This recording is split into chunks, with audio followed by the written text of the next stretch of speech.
সুপ্রিয় দর্শক, আপনাদের সাথে আছি আমি জ্যোতিষী প্রকাশ অধিকারী। আজ আপনাদের জন্য যে অনুষ্ঠানটির আয়োজন করেছি তার শিরোনাম বৃদ্ধ বয়সে চরম অর্থকষ্টের ইঙ্গিত, হাতের রেখার ধরন এমন হলে। সুপ্রিয় দর্শক,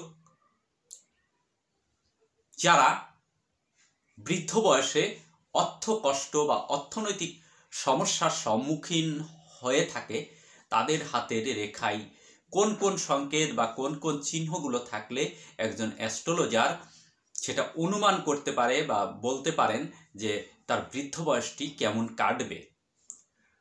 তো ভিডিওটি না টেনে পুরোপুরি জানতে পুরো ভিডিওটি দেখুন এবং পরিপূর্ণ ধারণা অর্জন করুন। সেই সাথে যারা আমার চ্যানেলটিতে নতুন, এখনও সাবস্ক্রাইব করেননি, তারা অনুগ্রহপূর্বক আমার চ্যানেলটি সাবস্ক্রাইব করুন এবং পাশে রাখার বেলটি প্রেস করে অল সিলেক্ট করে পরের ভিডিওর নোটিফিকেশন পেতে আমার সাথেই থাকুন। কথা দীর্ঘায়িত না করে চলুন আমরা ফিরে যাই আমাদের মূল আলোচনায়। আমাদের আজকের আলোচনার শিরোনাম বৃদ্ধ বয়সে চরম অর্থকষ্টের ইঙ্গিত, হাতের রেখার ধরন এমন হলে। সুপ্রিয় দর্শক, আমরা প্রথমে হাতের প্রধান রেখাগুলো সম্পর্কে একটু ধারণা নিয়ে নিব।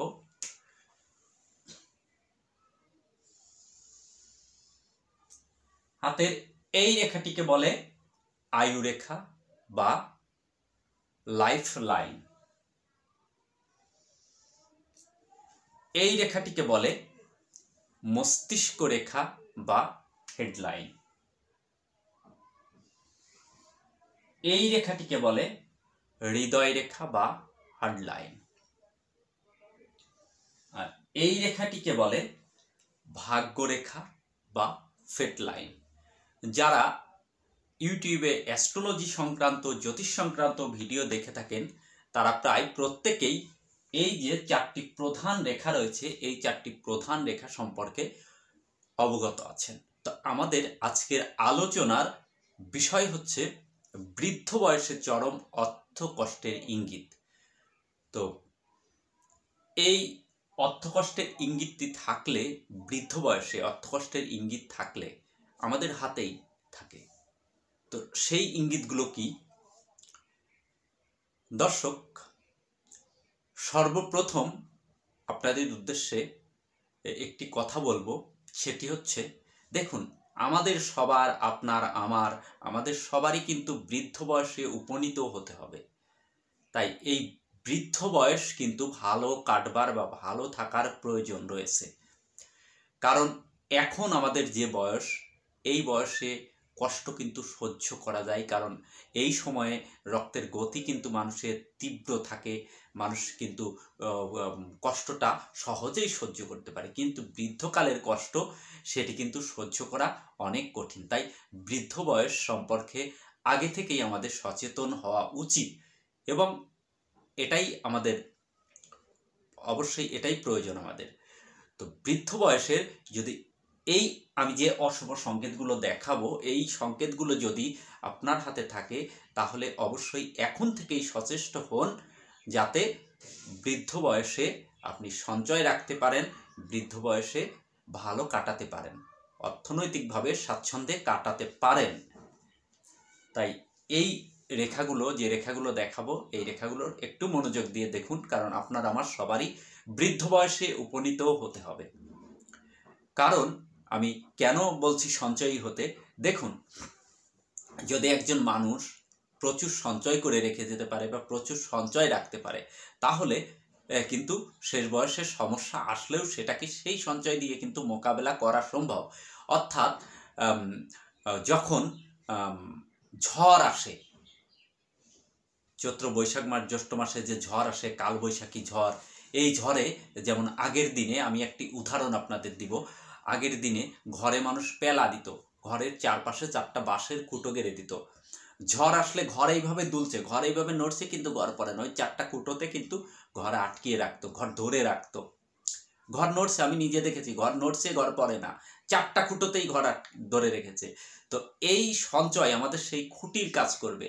তাই এই বয়সে যদি আপনাদের হাতে এই আমি যে সংকেতগুলো, যে রেখাগুলো, চিহ্নগুলো দেখাবো থাকলে সঞ্চয়ী মনা হন, দেখবেন এই সমস্যার সেই সময়ে পরিত্রাণ করতে পারবেন। এটাই কিন্তু সবচেয়ে বড় প্রতিকার, সবচেয়ে বড় প্রতিকার কিন্তু এটাই, সঞ্চয়ী মনা হওয়া, কিছু অর্থ জমিয়ে রাখা। তো দর্শক, প্রথমে আমরা দেখাবো যেটি, এই যে আমাদের হাতের এই যে রেখাটি, এই রেখাটিকে বলে ভাগ্যরেখা, যেটা সবাই জানেন, এই রেখাটি ভাগ্যরেখা বলে। তো এই ভাগ্যরেখা আমি এখান থেকে মুছে দিয়ে পরিচ্ছন্ন করে একে দেখাবো, যাতে আপনাদের বুঝতে অসুবিধা না হয়।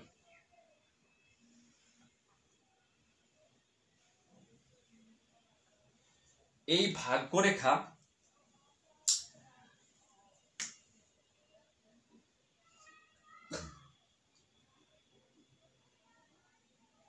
দেখুন,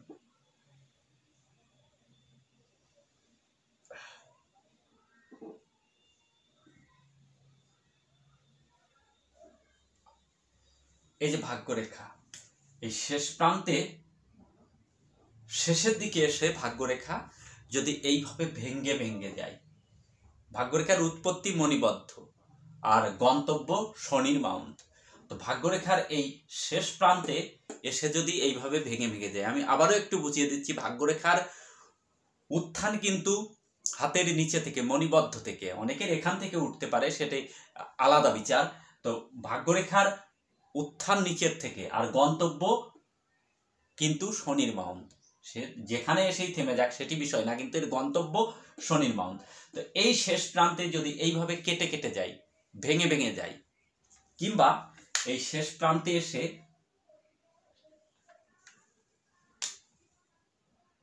এইভাবে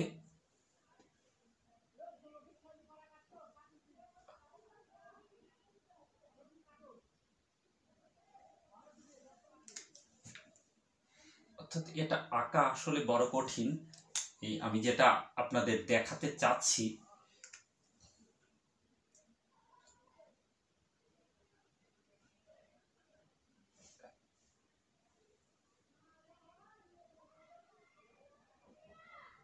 দেখুন, এই যে শেষ প্রান্তে এসে সূক্ষ্ম সুতার মতো যদি হয়ে যায়, একদম সূক্ষ্ম সুতার মতো হয়ে যায়, কিংবা শেষ প্রান্তে এসে এইভাবে ভেঙে ভেঙে যায়, তাহলে কিন্তু এটি অশুভ সংকেত, যে এটি বৃদ্ধ বয়সে জাতক বা জাতিকার অর্থ কষ্টের কিন্তু একটি ইঙ্গিত। আবার অনেকের আছে এই ভাগ্যরেখা হৃদয় রেখা পর্যন্ত এসে এইভাবে এসে স্থবির। দেখুন, এই যে আমি এঁকেছি, এখন এখান থেকে মুছে দিলাম, তাহলে দেখুন এই রেখাটি কিন্তু হৃদয় রেখাতে এসে থেমে গেছে। হৃদয় রেখাতে থেমে গেলে 50 বছরের পর ভাগ্য তাকে আর সাহায্য করে না, ভাগ্য সহায়তা সে আর পায় না। তবে আজকের এই যে ভিডিও যেটুকু আমি দেখাচ্ছি ভাগ্যরেখা নিয়ে, এটি কিন্তু যার ভাগ্যরেখা আছে তার জন্য প্রযোজ্য, যার হাতে ভাগ্যরেখা নেই তার জন্য কিন্তু অন্য বিচার। যার হাতে শুধুমাত্র ভাগ্যরেখা আছে এটি তার জন্যে, যার ভাগ্যরেখা নেই তার অন্যভাবে বিচার করতে হয়। তো এই ভাগ্যরেখা হৃদয় রেখায় যদি থেমে যায়, তাহলে 50 বছরে ভাগ্য স্থবির হয়ে যায়, অর্থাৎ ভাগ্য তাকে আর সাহায্য করে না। দেখুন, ভাগ্য এবং কর্ম যখন মানুষের জুড়ে যায়, তখন তার আর পেছনে তাকাতে হয় না, তার জীবন শুধু উত্থানই, জীবনে শুধু উত্থানই চলে। তো এই 50 বছরে এসে যদি ভাগ্যরেখা থেমে যায়, তাহলে হৃদয় রেখায় এসে যদি ভাগ্যরেখা থেমে যায়, তাহলে 50 বছর তার ভাগ্যের যে সাহায্য, সহযোগিতা, সেটা কিন্তু থেমে যাবে। অনেকের এই ভাগ্যরেখা এইভাবে 50 বছরে থেমে যায়, আবার এইখান থেকে এইভাবে শাখা রেখা এইভাবে বেরোতে পারে, কিংবা এভাবে বেরোলো না, অনেকে এইভাবেও বেরোয়, কিন্তু যেভাবেই হোক এখানে এসে থেমে যায়, 50 বছরে এসে থেমে যায়, তাহলে বৃদ্ধ বয়সটা তার অশুভ কাটবে, অর্থনৈতিক অশুভ, অর্থনৈতিকভাবে চরম আর্থিক কষ্টে পড়বে, সেই ইঙ্গিত কিন্তু বহন করে। তো আরো অনেকগুলো রেখা দেখবো, একটু ধৈর্য সহকারে দেখুন।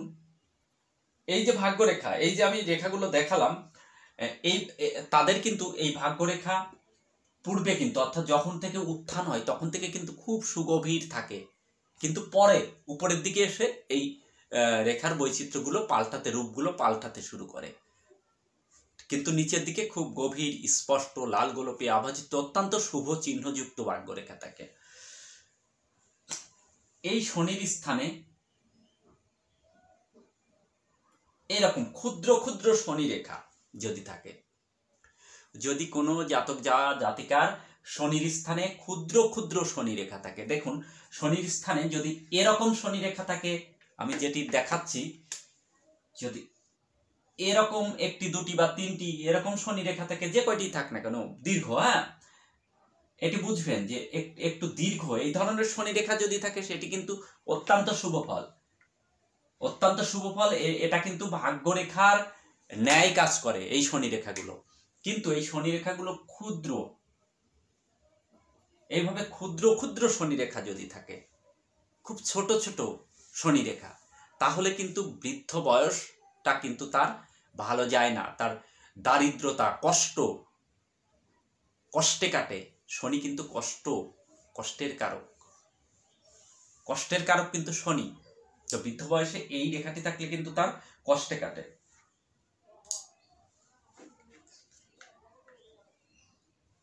আবার অনেকের দেখুন এই যে ভাগ্যরেখাটি, আমি আবার একে দেখাবো,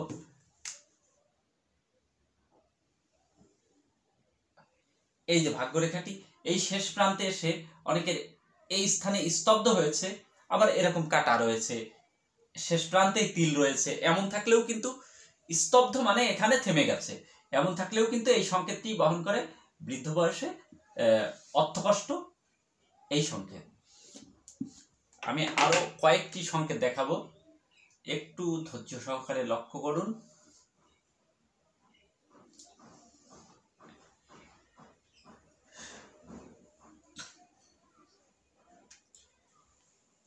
এই যে আয়ুরেখা, এই আয়ুরেখাটি যদি গভীর স্পষ্ট লালচে লাল গোলাপি আভাযুক্ত থাকে এবং সমান্তরালভাবে থাকে, একই ধারায় থাকে, তাহলে সেই জাতকের জীবন কিন্তু একই ধারায় পরিচালিত হয়। আর এই আয়ুরেখা যদি ঢেউ খেলানো, তরঙ্গায়িত, কোথাও মোটা কোথাও চিকন এ ধরনের থাকে, তাহলে তার জীবনটাও কিন্তু এই ধরনের ঢেউয়ের মতো উত্থান পতনের মধ্যে দিয়ে চলে।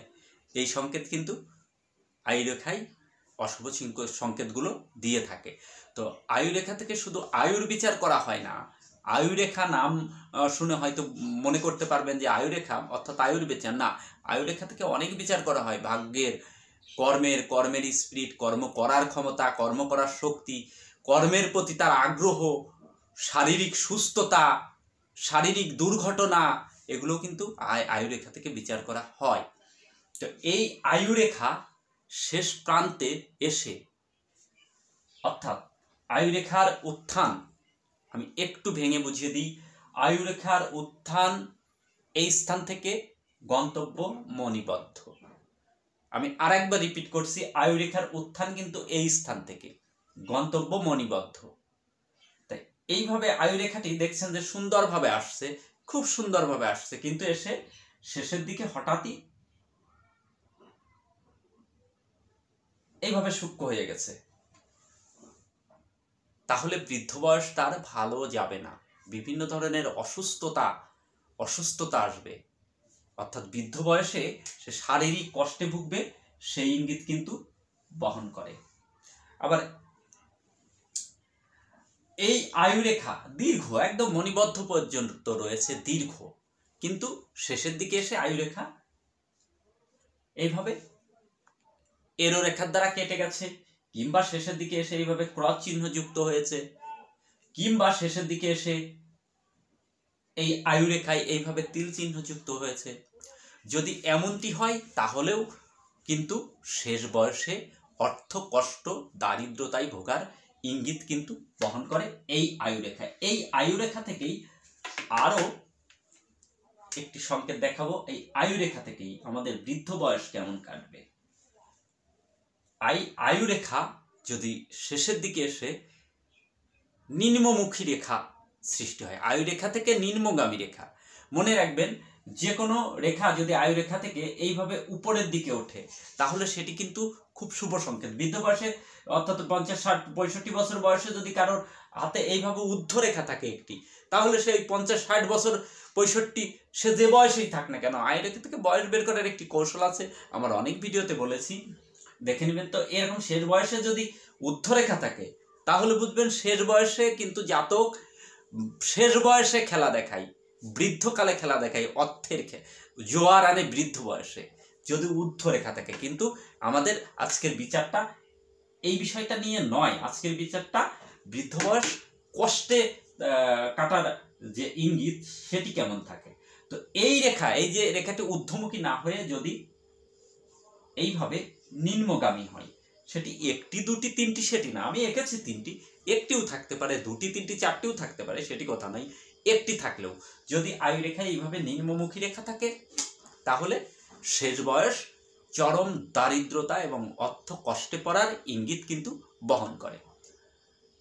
শুধু দর্শক, আমি ভিডিওর পূর্বেও বলেছি, যদিও ভিডিও শুরু করবার আগেও বলেছি, তারপরও আবার একটু রিপিট করব, কারণ আমাদের প্রত্যেকেরই কিন্তু বৃদ্ধ বয়স উপনীত হবে। প্রত্যেকের জীবনেই নিয়তি অর্থাৎ প্রকৃতির যে বিবর্তন, এই বিবর্তনের মাধ্যমে আমরা কিন্তু শেষ বয়সে আসব। শৈশব, কৈশোর, যৌবন, শেষে বার্ধক্যে কিন্তু সবারই পৌঁছাতে হবে। তো এই বার্ধক্য বয়সটা যাতে আমাদের ভালো কাটে, সুন্দর কাটে, সেদিকে কিন্তু লক্ষ্য প্রত্যেকেরই রাখা উচিত। তা এই সংকেতগুলো যদি কোনো সংকেত আপনার হাতে থাকে বা আপনার কোনো প্রিয়জনের হাতে থাকে তাহলে তাকে এখন থেকেই সঞ্চয়ী হতে হবে। সঞ্চয় কিন্তু অনেক কিছুকে মোকাবেলা করতে সাহায্য করে। অর্থাৎ আমাদের শরীরে যখন রোগ হয়, যদি শরীরে রোগ প্রতিরোধের ক্ষমতাটি থাকে তাহলে সেই রোগ আমাদের কিন্তু ভোগাতে পারে না, ভোগাতে পারে না, দ্রুত সুস্থ করে দেয়। তো আমাদের হাতেও যদি এই অশুভ সংকেতগুলো থাকে তাহলে অবশ্যই আমাদের উচিত সঞ্চয়ী মনোভাবাপন্ন হওয়া। অর্থাৎ আমাদের শরীরে যেমন অ্যান্টিবডি, রোগ প্রতিরোধের ক্ষমতা, ঠিক আমরা যদি এই অশুভ রেখার প্রতিরোধের ক্ষমতা, অর্থাৎ সেই প্রতিরোধের ক্ষমতা সঞ্চয় যদি করে রাখতে পারি তাহলে এর থেকে কিন্তু অনেকাংশে পরিত্রাণ পেয়ে বেরিয়ে আসা সম্ভব। ঝড় আসতে পারে, কিন্তু যদি মজবুত ভিত থাকে ঘরের, সে ঘর পড়ে না। সুপ্রিয় দর্শক, আমার অনুষ্ঠানটি যদি আপনাদের ভালো লাগে তাহলে অবশ্যই আমাকে একটি লাইক প্রদান করবেন।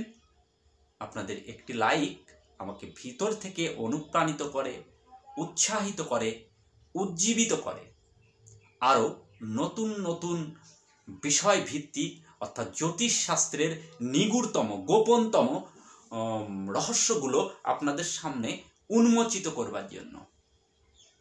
এতক্ষণ সাথে থাকার জন্য আপনাদের অসংখ্য ধন্যবাদ। দেখা হবে পরের কোনো এপিসোডে। ততক্ষণ ভালো থাকুন, সুস্থ থাকুন এবং শান্তিতে থাকুন, এই শুভকামনা ব্যক্ত করে আজকের মতো এখানেই বিদায়।